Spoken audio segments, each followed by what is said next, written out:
تو بڑے فخر سے بنارس میں کہتے ہیں، یو پی میں کہتے ہیں کہ صاحب ہم پاکڑ کی اور صاحب گنج کے علاقے میں جاتے ہیں، ہمارا سینہ چوڑا ہو جاتا ہے، ہمارا دل باغ باغ ہو جاتا ہے۔ پوری پوری بستی اہل حدیثوں کی بستی ہے، پوری پوری بستی قرآن و حدیث پر چلنے والوں کی بستی ہے۔ لیکن کیا اب ہم جا کے یہ بھی بتائیں کہ صاحب ان بستیوں میں محرم بھی منایا جاتا ہے، وہاں تعزیہ بھی اٹھایا جاتا ہے، وہاں شادی بیاہ میں ڈی جے بھی بجایا جاتا ہے، وہاں کے نوجوان شراب کے نشے میں دھت رہتے ہیں؟ کیا یہ بات بھی ہم بیان کریں اور یہ بات بھی بتائیں میرے پیارے ساتھیوں؟ شرم آنی چاہیے۔ جن رسموں کو میرے نبی نے توڑا ہے آج ہم ان کو پھر سے زندہ کر رہے ہیں۔ شادی بیاہ کے موقع پر دور جاہلیت میں ناچ گانا ہوتا تھا، لوگ شراب پی کے مست ہو جاتے تھے۔ اسلام نے آ کر کے نکاح کو عبادت بنا دیا۔ نکاح کے موقع پر خطبہ نکاح ہوتا ہے، اللہ کی تعریف ہوتی ہے، اللہ کا نام لیا جاتا ہے۔ اس کے بعد مولوی صاحب، قاضی صاحب لڑکے سے کہتے ہیں کہ آپ کا نکاح میں نے فلاں لڑکی کے ساتھ کر دیا، کیا آپ کو قبول ہے؟ کیا آپ نے قبول کیا؟ لڑکا کہتا ہاں میں نے قبول کیا۔ اسلام نے تو نکاح کو عبادت بنا دیا، نکاح کو برکت کی چیز بنا دیا، اور ہم ڈی جے بجا کر کے اور اپنے گھر کی عورتوں کو نچا کر کے اور ان سے گانا ان کے منہ سے نکلوا کر کے ہم اس نکاح کو کی برکت کو ختم کر رہے ہیں۔ میرے بھائیوں، شرم آنی چاہیے ہمیں اور آپ کو۔ میرے نبی رسم کو توڑنے کے لیے آئے تھے۔ اس زمانے کی بہت بڑی رسم تھی کہ اگر کوئی کسی بچے کو اپنا بیٹا بنا لیتا تھا، منہ بولا بیٹا کہہ لیتا تھا، اس کو اڈاپٹ کر لیتا تھا، اس کی پرورش کر لیتا تھا، اس کا سگا بیٹا مانا جاتا تھا۔ اللہ نے یہ رسم توڑی اور اپنے نبی سے کہا کہ آپ زینب سے نکاح کر لیجیے۔ اے میرے رسولو، میں نے تم کو اپنی کتاب دی ہے، میں نے تم کو نبی بنایا ہے۔ ثم جاءکم رسول مصدق لما معکم، اے میرے نبیوں، اگر تمہاری زندگی میں ہمارا آخری نبی آ جائے جو تمہاری شریعتوں کی تصدیق کرنے والا ہوگا، لتؤمنن بہ ولتنصرنہ، تو تم وعدہ کرو کہ تم میرے آخری نبی کی مدد کرو گے، تم اس کے اوپر ایمان لاؤ گے۔ قال اقررتم واخذتم علی ذالکم اسری، اللہ نے سارے نبیوں سے یہ ایگریمنٹ لیا کہ کیا تم اس بات کا اقرار کرتے ہو، کیا تم اس بات پر حامی بھرتے ہو؟ سارے نبیوں نے کہا قالوا اقررنا، ہاں اللہ میں اقرار کرتے ہیں۔ قال فاشهدوا وانا معكم من الشاہدین، اللہ نے فرمایا تم گواہ رہنا اور میں بھی گواہ ہوں کہ اگر میرا آخری نبی تمہاری زندگی میں آ جائے تو تم اس کے اوپر ایمان لے آؤ گے۔ یہ ہمارے نبی کا مقام ہے میرے بھائی۔ اگر ہمارے نبی کی زندگی میں اگر کوئی دوسرا نبی بھی آ جاتا، اگر کسی دوسرے نبی کی زندگی میں اگر اللہ کے آخری نبی آ جاتے تو اس نبی کو بھی ہمارے نبی کی پیروی کرنا پڑتا۔ یہ مقام ہے میرے نبی کا۔ آج لوگ اپنے بزرگوں کی بات پر، اپنے پیروں کی بات پر، اپنے اماموں کی بات پر، اپنے بڑوں کی بات پر اللہ کے رسول کی بات کو ٹھکرا دیتے ہیں۔ میرے بھائیوں، ایسے لوگوں کو اپنی ایمان کی خیر منانی چاہیے۔ نبی کی بات جہاں آ جائے، نبی کا فرمان جہاں آ جائے، وہاں پھر اپنا دماغ، اپنی عقل، اپنی منطق، اپنی لاجک مت لگاؤ میرے بھائی۔ حضرت عمر فاروق کو دیکھیے، ایک مرتبہ حضرت عمر فاروق تورات کا ایک نسخہ لاتے ہیں اور اس کو اللہ کے نبی کے سامنے لا کر کے پڑھنے لگتے ہیں۔ اللہ کے نبی کا چہرہ غصے سے لال ہو جاتا ہے۔ ابو بکر صدیق کہتے ہیں کہ اے عمر، کیا تم اللہ کے نبی کا چہرہ نہیں دیکھ رہے ہو؟ دیکھو اللہ کے رسول کتنے غصے میں ہیں۔ حضرت عمر فاروق نے جب نبی کا چہرہ دیکھا، تورات کے اس نسخے کو زمین پر ڈال دیا اور فوراً ادب کے ساتھ کہنے لگے اعوذ باللہ من غضب اللہ، میں اللہ کی پناہ چاہتا ہوں اللہ کے غضب سے۔ رضیت باللہ ربا وبمحمد رسولا وبالاسلام دینا، میں اللہ کو اپنا رب مانتا ہوں، میں محمد کو اپنا رسول مانتا ہوں، میں اسلام کو اپنا دین مانتا ہوں۔ آپ نے فرمایا والذی نفس محمد بیدہ، اے عمر اس اللہ کی قسم جس کے ہاتھ میں محمد کی جان ہے، لو بدا لکم موسیٰ، اگر آج حضرت موسیٰ بھی زندہ ہو جائیں، اگر آج حضرت موسیٰ بھی آ جائیں اور تم مجھے چھوڑ کر کے موسیٰ علیہ السلام کی پیروی کرنے لگو، لزللتم عن سواء السبیل، تو تم سیدھے راستے سے بھٹک جاؤ گے، تم صراط مستقیم سے بھٹک جاؤ گے۔ پتہ یہ چلا کہ جب نبی کے رہتے ہوئے حضرت موسیٰ علیہ السلام جیسے پیغمبر کی نہیں چل سکتی تو کسی امتی کی کیسے چلے گی میرے بھائی؟ اس لیے بات نوٹ کر لو کہ اللہ کے آخری نبی کے آنے کے بعد اب اگر کسی کو جنت میں جانا ہے، کسی کو اللہ کیا کامیاب ہونا ہے، اللہ کے جہنم سے بچنا ہے، تو اسے اللہ کے آخری نبی کا کلمہ پڑھنا پڑے گا اور آپ کے اوپر ایمان لانا پڑے گا۔ یہاں تک کہ اگر کوئی توحید کا قائل ہے، کوئی ایک اللہ کے آگے سر جھکاتا ہے، لیکن اگر وہ محمد رسول اللہ صلی اللہ علیہ وسلم کا کلمہ نہیں پڑھتا ہے تو وہ نجات نہیں پا سکتا ہے۔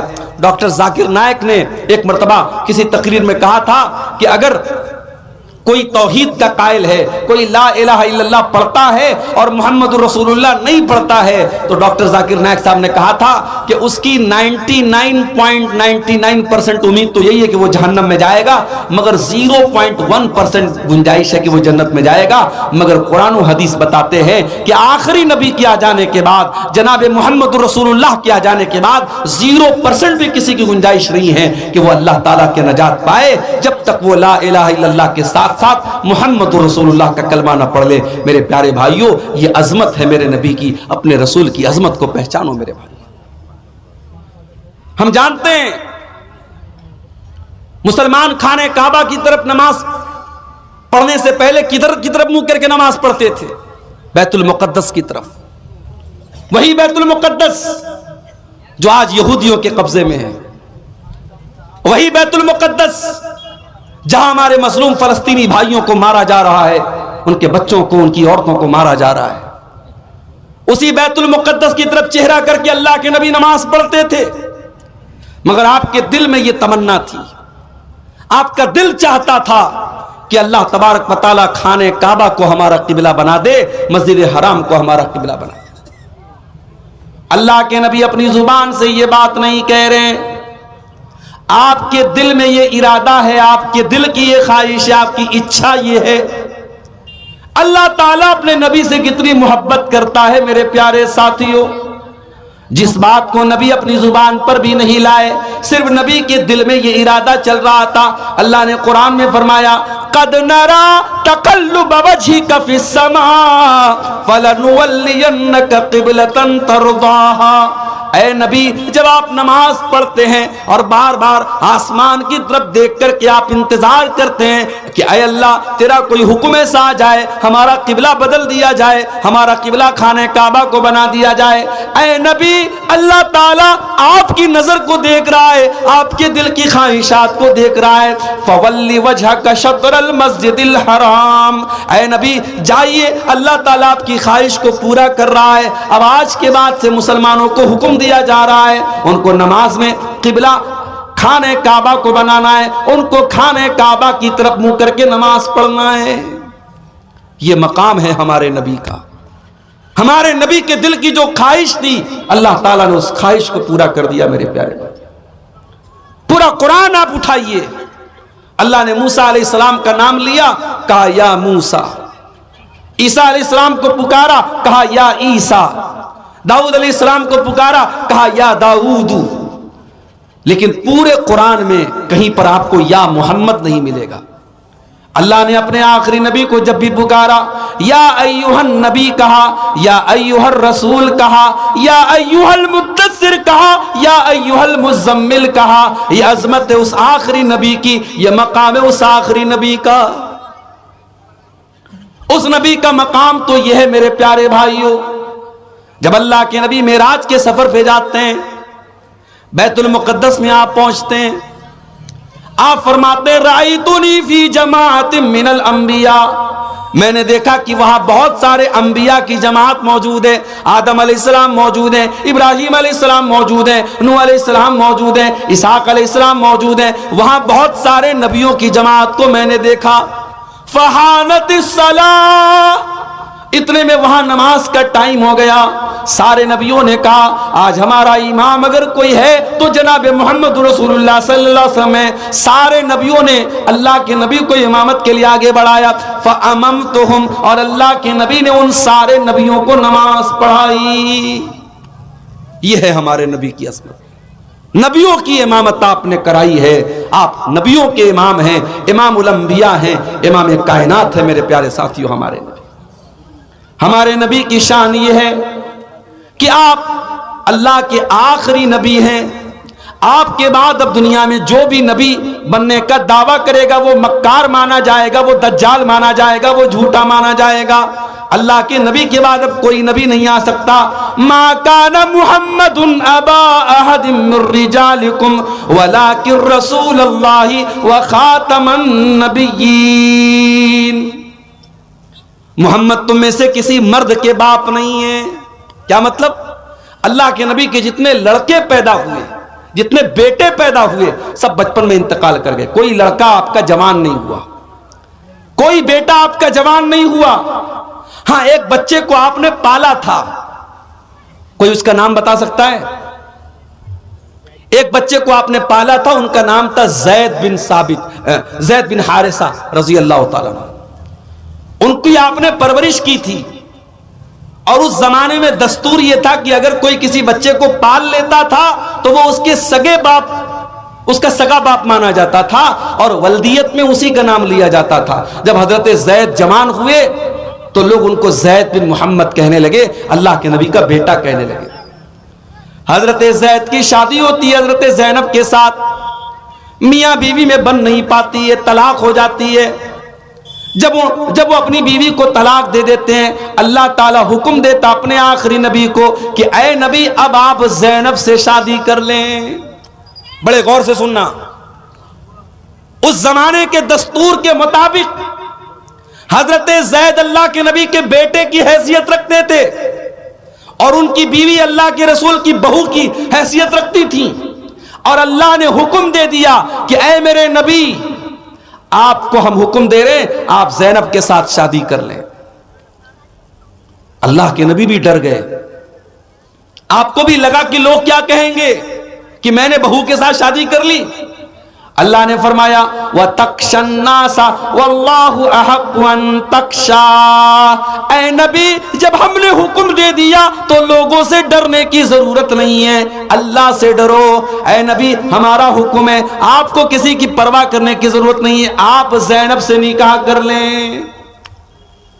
اور دنیا نے یہ منظر دیکھا، اللہ کے نبی نے زینب رضی اللہ تعالیٰ عنہ سے نکاح کیا، یہودیوں نے، منافقوں نے بدتمیزی کرنا شروع کر دیا، کہا کہ صاحب انہوں نے اپنی بہو سے نکاح کر لیا، اپنے بیٹے کی مطلقہ سے نکاح کر لیا۔ اب اللہ تعالیٰ اپنے نبی کا ڈیفنس کر رہا ہے۔ پتہ یہ چلا کہ اگر کبھی تمہارے نبی پر کوئی کیچڑ اچھالے، تمہارے نبی پر کوئی اعتراض کرے، تمہارے نبی کو کوئی برا بھلا کہے، تو اپنے نبی کا ڈیفنس کیا کرو۔ یہ اللہ کی سنت ہے، یہ اللہ کا طریقہ ہے کہ نبی کا ڈیفنس کیا جائے، نبی کے کیریکٹر کو واضح کیا جائے۔ اللہ نے فرمایا ما کان محمد ابا احد من رجالکم، محمد صلی اللہ علیہ وسلم کسی مرد کے باپ نہیں ہیں، ان کی اولاد میں کوئی تو مرد نہیں ہے۔ بچے جو پیدا ہوئے سب بچپن میں انتقال کر گئے، جب ان کی اولاد میں کوئی مرد نہیں تو ان کی بہو کہاں سے آ گئی؟ غور کرو اللہ نے رسم کو کیسے توڑا ہے۔ اس کی پرورش کر لیتا تھا، اس کا سگا بیٹا مانا جاتا تھا، اللہ نے یہ رسم توڑی اور اپنے نبی سے کہا کہ آپ زینب سے نکاح کر لیجیے۔ اللہ نے فرمایا محمد کسی مرد کے باپ نہیں ہے۔ اس پر ایک اور سوال کیا گیا کہ سارے مسلمانوں کو تو 4 شادیوں کی اجازت تھی، لیکن اللہ کے رسول کے نکاح میں آلریڈی 4 بیویاں تھی اور حضرت زینب 5ویں بیوی تھی۔ ایک اعتراض یہ بھی کیا گیا سارے مسلمان تو 4 شادیاں ہی کر سکتے ہیں، یہ اللہ کے نبی 5ویں شادی کیوں کر رہے ہیں؟ فرمایا وَلَٰكِن رَّسُولَ اللَّهِ، وہ اللہ کے رسول ہیں، تم ان کو اپنے جیسا مت سمجھو، اپنے اوپر قیاس مت کرو، وہ اللہ کے حکم سے کر رہے ہیں۔ وہ 5 نکاح کیا وہ 9 نکاح کر سکتے ہیں، تمہیں اعتراض کرنے کا کوئی حق حاصل نہیں ہے۔ ایک اور اعتراض کیا گیا کہ اگر شادی کرنی ہی تھی کوئی اور کر لیتا، ابو بکر کر لیتے، عمر کر لیتے، عثمان کر لیتے، علی کر لیتے، کوئی صحابی کر لیتے، اللہ کے نبی کو اپنے منہ بولے بیٹے کی مطلقہ سے نکاح نہیں کرنا چاہیے تھا۔ یہ اعتراض بھی لوگوں نے کیا۔ فرمایا وَخَاتَمَ النَّبِيِّينَ، میرا نبی تو آخری نبی ہے، میرے نبی کے اوپر تو نبوت کی مہر لگائی جا چکی ہے، اب آپ کے بعد کوئی نبی آنے والا نہیں ہے۔ اگر آپ رسم و رواج کو نہیں توڑیں گے، اگر آپ رسم و رواج کو ختم نہیں کریں گے تو کون ختم کرے گا؟ افسوس کی بات ہے میرے بھائیوں، جو نبی رسم و رواج کو توڑنے کے لیے آئے تھے، آج اس نبی کے امتی رسم و رواج میں ڈوبے پڑے۔ جہیز کی گندگی آج آپ کے اس اہل حدیث سماج میں اور آپ کے اس انصاری سماج میں پائی جاتی ہے۔ باقاعدہ ڈیمانڈ ہوتی ہے، لڑکی والوں سے باقاعدہ ڈیمانڈ ہوتی ہے۔ لڑکی سسرال آتی ہے، قدم قدم پہ تانے دیے جاتے ہیں، تو کیا لے کے آئی، تیرے باپ نے کیا دیا تجھے؟ ساس تانا دیتی ہے، سسر تانا دیتا ہے۔ یہ ہمارے سماج کا یہ حال ہے میرے پیارے بھائیوں۔ آج یہی وجہ ہے کہ آج بیٹیاں بوجھ بن گئی ہیں۔ آج بیٹیاں کیوں ماں کے پیٹ میں کیوں ماری جا رہی ہیں؟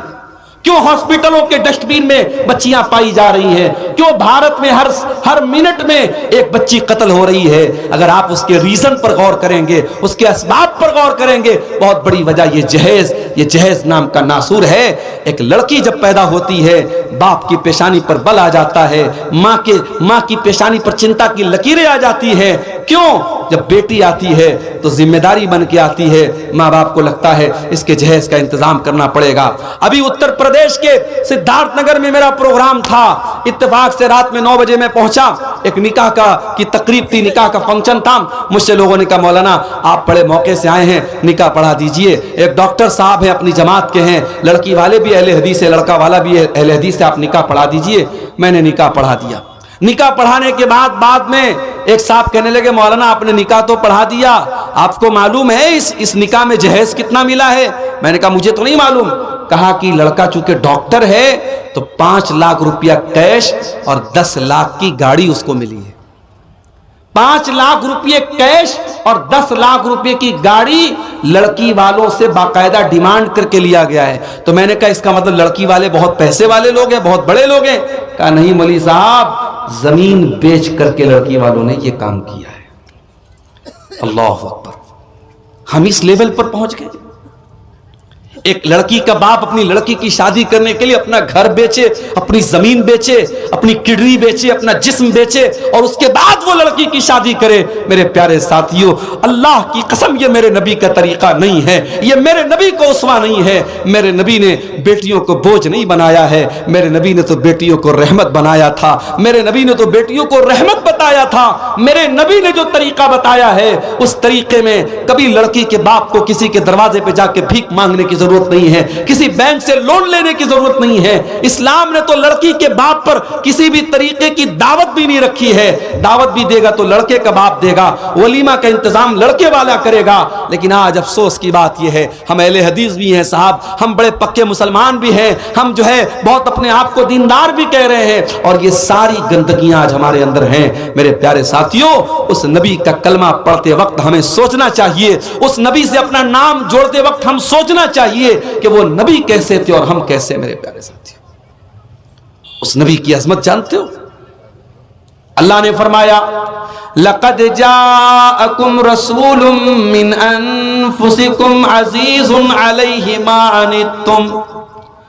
اے مسلمانوں، تم اللہ کا شکریہ ادا کرو، اللہ نے تم کو اتنا پیارا رسول دیا، اتنا پیارا رسول دیا، عزیز علیہ ما عنتم۔ جب تمہیں تکلیف پہنچتی ہے میرے نبی کو برا لگتا ہے، تمہاری تکلیف میرے نبی کے دل کو چوٹ پہنچاتی ہے، تم تکلیف میں پڑتے ہو اور درد میرے نبی کو ہوتا ہے۔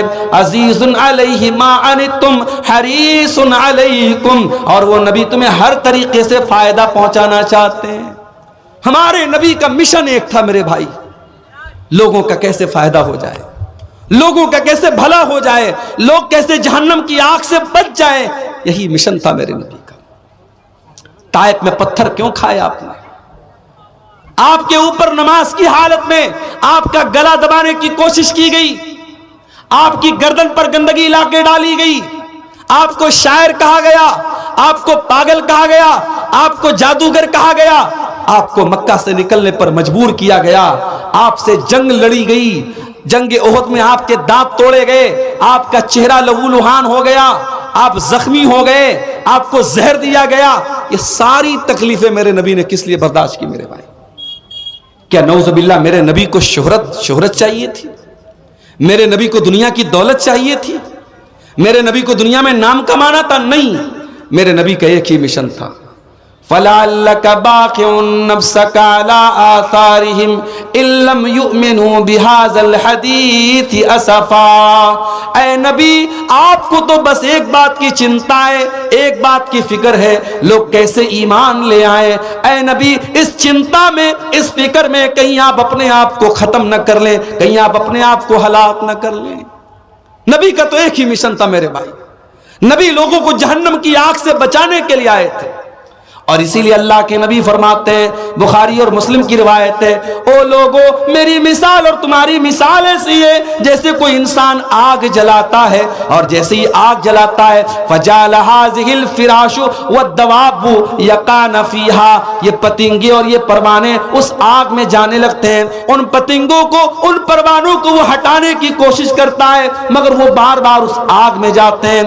اللہ کے نبی فرماتے ہیں، أَنَا آخِذٌ بِحُجَزِكُمْ عن النار وانتم تقتحمون فيها۔ اے میری امت کے لوگوں، میں تو تمہاری کمر پکڑ پکڑ کے تم کو جہنم کی آگ سے بچانے کے لیے آیا ہوں، لیکن تم بار بار جہنم کی آگ میں جا رہے ہو، چلتے چلے جا رہے ہو۔ وہ نبی ہمیں جہنم سے بچانے کے لیے آئے تھے میرے بھائی۔ معراج کا واقعہ یاد کیجئے، اللہ تعالیٰ نے آپ کو 50 ٹائم کی نماز دی، آپ واپس آئے، موسیٰ علیہ السلام سے ملاقات ہوئی، انہوں نے پوچھا کہ کیا ملا؟ کہا 50 ٹائم کی نماز ملی۔ کہا محمد صلی اللہ علیہ وسلم، آپ کی امت 50 ٹائم کی نماز نہیں پڑھ پائے گی، میں نے بنی اسرائیل کو بہت آزمایا ہے، بہت تجربہ کیا ہے، آپ جائیے اور اپنے رب سے کم کروائیے۔ اللہ کے نبی واپس جاتے ہیں اور 50 میں سے 10 کم کروا کر کے 40 کرواتے ہیں، واپس آتے ہیں، حضرت موسیٰ کہتے ہیں یہ بھی زیادہ، اس میں بھی کم کراؤ، 40 سے 30 کرواتے ہیں، 30 سے 20 کرواتے ہیں، 20 سے 10 کرواتے ہیں، اور 10 سے 5 کرواتے ہیں۔ اللہ کے پیارے نبی کو خود اگر پڑھنا ہوتا، آپ تو 50 نمازیں پڑھ لیتے میرے بھائی، لیکن آپ بار بار اپنے رب سے جا رہے ہیں اور کمی کروا رہے ہیں، کس کے لیے؟ ہمارے لیے اور آپ کے لیے، اپنی امت کی آسانی کے لیے۔ مگر ہم اتنے بڑے بے ایمان ہیں، ہم اتنے بڑے مکار ہیں، ہم اتنے بڑے خودگرز ہیں، وہ 5 ٹائم کی نماز بھی آج ہم سے پڑھی نہیں جاتی، 5 ٹائم کی نماز بھی ہم پڑھنے کو تیار۔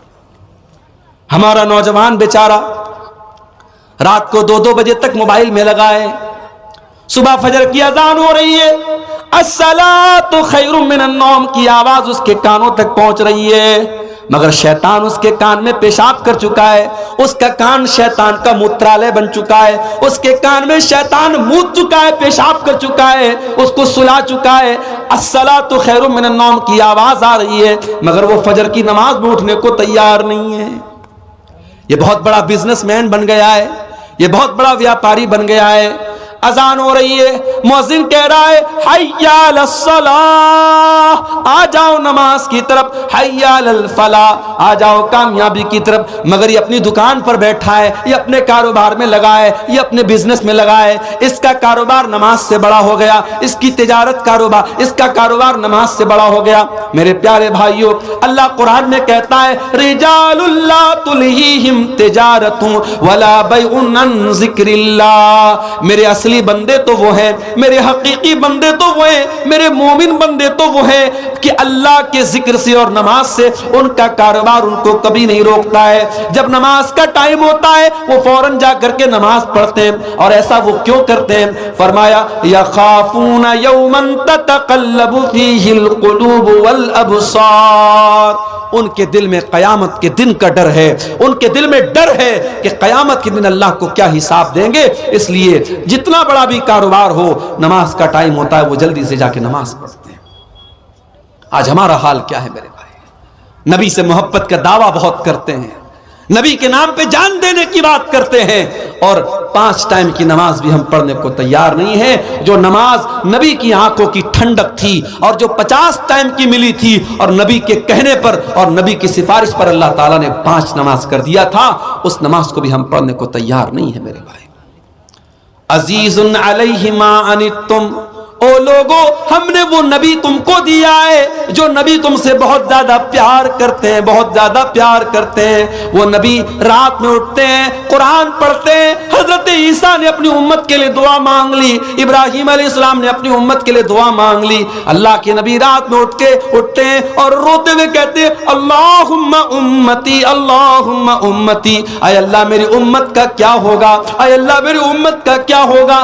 جبریل امین آتے ہیں اور پوچھتے ہیں کہ کیوں رو رہے ہیں آپ؟ کہتے ہیں کہ میں اپنی امت کے لیے رو رہا ہوں۔ اللہ فرماتا ہے اے جبریل جاؤ میرے حبیب سے کہہ دو، میرے نبی سے کہہ دو انا سنردیک فی امتک ولا نسوک، اے میرے حبیب اے میرے نبی ہم آپ کی امت کے بارے میں آپ کو خوش کر دیں گے، آپ کو پریشان ہونے کی ضرورت نہیں ہے۔ سلام اس پر جو امت کے لیے راتوں کو روتا تھا، سلام اس پر جو فرش خاک پر جاڑے میں سوتا تھا۔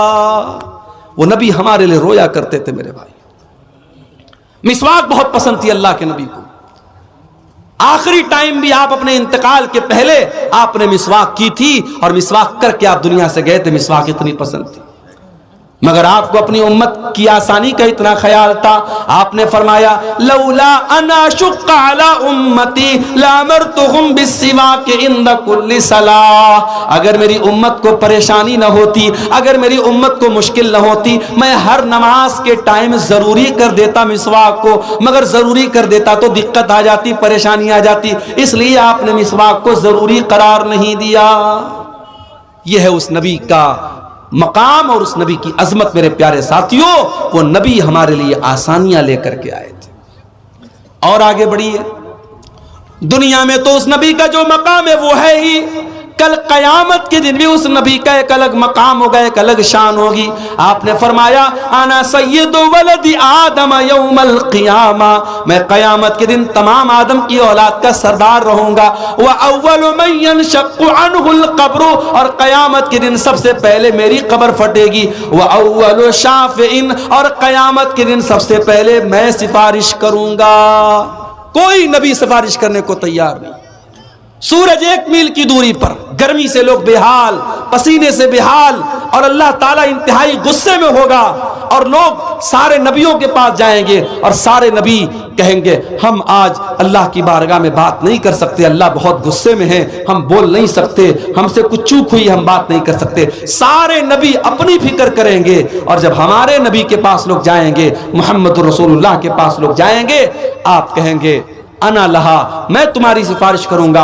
اور اللہ کے آخری نبی اللہ کی بارگاہ میں ایسا سجدہ کریں گے ویسا سجدہ آج تک کسی نے نہیں کیا، اللہ کی ایسی تعریف بیان کریں گے ویسی تعریف آج تک کسی نے نہیں کی۔ اور اس کے بعد اللہ آواز دے گا یا محمد ارفع راسک، اے میرے نبی اے محمد آپ سر اٹھائیے، سل توتا، آپ مانگیے آپ کو دیا جائے گا، اشفع تشفع، آپ شفاعت کیجئے آپ کی شفاعت قبول کی جائے گی۔ مگر نوٹ کر لو میری بات، قیامت کے دن نبی کی سفارش اور نبی کی شفاعت کسی مشرک کو نصیب نہیں ہوگی، کسی بدعتی کو نصیب نہیں ہوگی، کسی لال کالے پیلے دھاگے پر اپنا بھروسہ کرنے والے کو، اور کسی قبر پر اور کسی مورتی پر اور کسی پیڑ پر سجدہ کرنے والے کو نصیب نہیں ہوگی۔ قیامت کے دن اگر اللہ کے نبی کی شفاعت نصیب ہوگی تو توحید والوں کو نصیب ہوگی۔ اسی لیے اللہ کے نبی فرماتے ہیں، بخاری اور مسلم کی روایت ہے کہ ہر نبی کو اللہ تعالیٰ نے ایک دعا ایسی دی جس کے قبول کرنے کی اللہ نے گارنٹی لے لی، اور ہر نبی نے اپنی اس دعا کو دنیا میں مانگ لیا، لیکن میں نے اپنی دعا کو سنبھال کے رکھا ہے۔ اور میں وہ دعا کس کے لیے سنبھال کے میں نے رکھا ہے؟ شفاعتن لامتی، میں قیامت کے دن اپنی امت کے لیے شفاعت کروں گا۔ وہی نائلۃ انشاءاللہ من مات لا یشرک باللہ شیئا، اور قیامت کے دن میں اس کے لیے سفارش کروں گا جو توحید پر مرا ہوگا، جو لا الہ الا اللہ پر مرا ہوگا، جس کا خاتمہ توحید پر ہوگا۔ میرے پیارے بھائیوں، جس انسان کی توحید صحیح نہ ہو، جس انسان کا عقیدہ صحیح نہ ہو، جو انسان شرک کر کے دنیا سے جائے گا، اس کو قیامت کے دن رسول کی شفاعت بھی نصیب نہیں ہوگی۔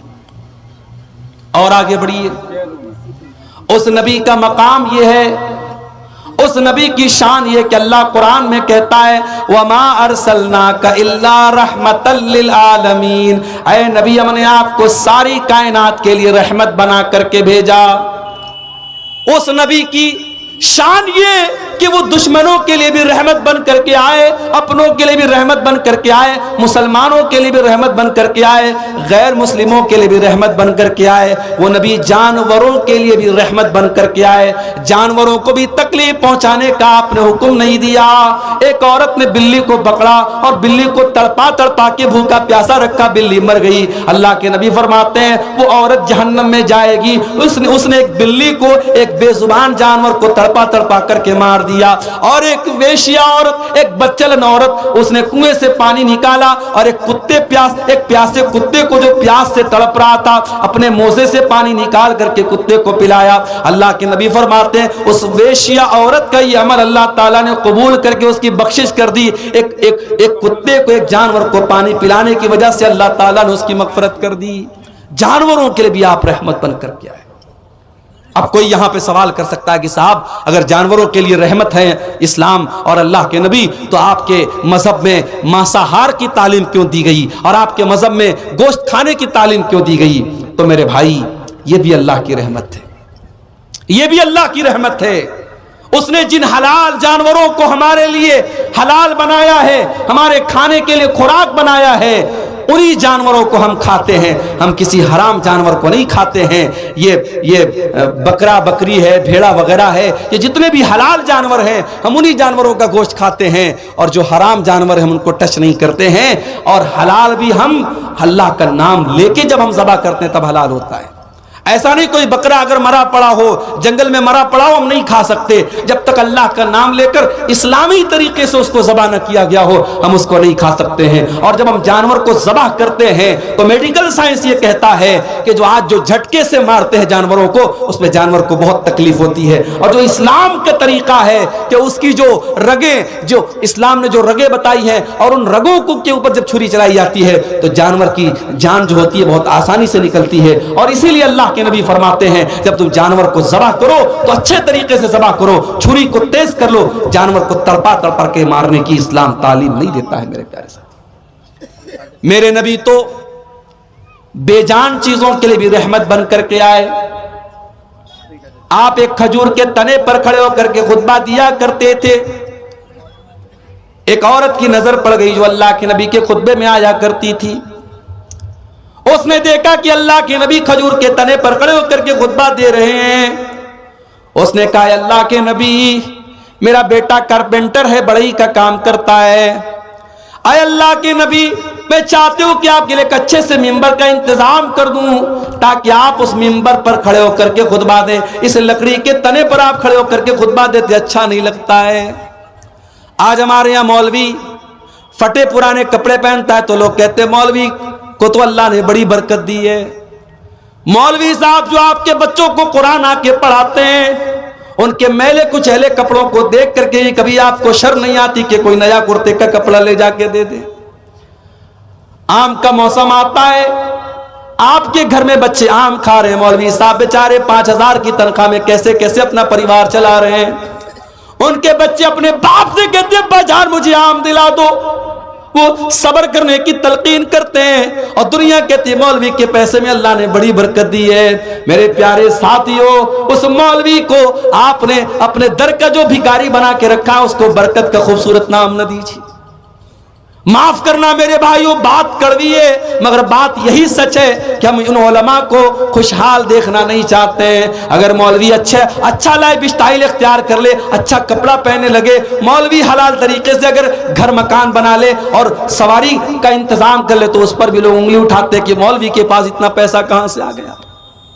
یہ سوچ ہے ہماری قوم کی, یہ اپنے علماء کو اور اپنے رہنماؤں کو خوشحال نہیں دیکھنا چاہتی. یہ چاہتی ہے یہ آ کر کے ہم سے چندہ مانگتے رہے, ہمارے در کے فقیر اور محتاج بنے رہے. لاک ڈاؤن میں ہم نے دیکھا کتنی مسجدوں میں امام جن کو 8,000 10,000 تنخواہ دی جاتی تھی, مدرسوں میں پڑھانے والے ٹیچر جن کو 8-10 ہزار کی تنخواہ دی جاتی تھی اور اس تنخواہ سے ان کا گھر پریوار چلا کرتا تھا. لاک ڈاؤن لگ گیا, مدرسے والوں نے آنکھیں پھیر لی, مسجد کی کمیٹی نے آنکھیں پھیر لی, مولوی صاحب ہمارے فنڈ میں کوئی پیسہ نہیں ہے. ان مولویوں نے کتنی